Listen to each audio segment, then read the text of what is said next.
பார்வதியா ஈஸ்வரியா அம்பிகையா சண்டிகையா சுலினியா மாலினியா நரணியா புரணியா மசானியா வெக்காளியா பஞ்சமியா பைரவியா பஞ்சாலியா மஞ்சாலியா மகாளியா வேதாளியா யாரென்று கேளுங்கம்மா எங்க தாய் நின்ற மலையனூரம்மா.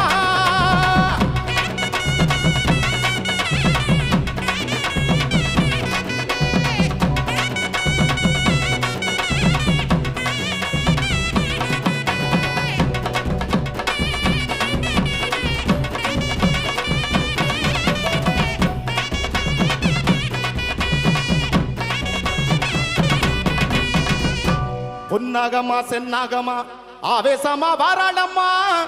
ஈசான மூலையில ஏகாந்த வேளையில வேதகியா வித்தகியா பூதகியா பூசகியா அந்தரியா சுந்தரியா சங்கரியா சாம்பவியா காமாட்சியா மீனாட்சி